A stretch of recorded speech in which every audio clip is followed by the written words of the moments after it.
గురుగారు నమస్కారం అండి. గురుగారు దక్షిణాయనం వస్తుంది కదండి. దక్షిణాయనం యొక్క ప్రత్యేకత గురించి, అలాగే తొలి ఏకాదశి యొక్క ప్రత్యేకత గురించి వివరించండి గురుగారు.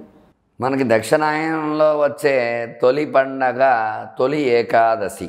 అంటే తిథుల్లో ఏకాదశికి చాలా ప్రాముఖ్యత ఉంది. ఎందువల్ల అంటే 24 ఏకాదశులు ఉన్నాయి మనకి.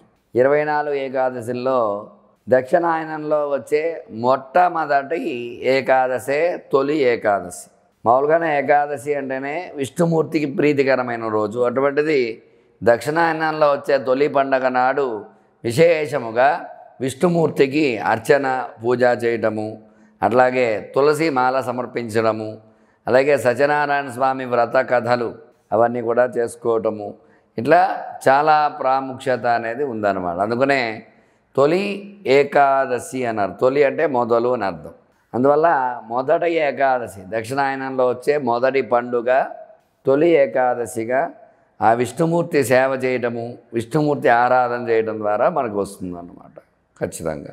అందువల్ల ఎప్పుడైతే ఆ రోజున విశేషముగా విష్ణుమూర్తికి అర్చన పూజ చేసుకుంటారో తొలి ఏకాదశి నాడు, అలాగే ఏకాదశి ఉపవాస దీక్ష చేసి చక్కగా మొన్నాడు ద్వాదశి నాడు బ్రాహ్మణుడికి స్వయంభాగ దక్షిణ తాంబూలాలు ఇవ్వడం ద్వారా ఏకాదశి దీక్ష పూర్తవుతుంది. కాబట్టి ఈరోజు ఎవరైతే ఉపవాస దీక్ష చేసి విశేషంగా విష్ణుమూర్తి ఆరాధన అంటే భాగవతము ఇట్లాంటివన్నీ విశేషంగా విష్ణు సేవనం చేయటము, విష్ణు పూజ చేయటము ద్వారా, విష్ణు జపం చేయటం ద్వారా విష్ణుమూర్తి అనుగ్రహం కలిగి సుఖంగా ఉండటం అనేది జరుగుతుంది.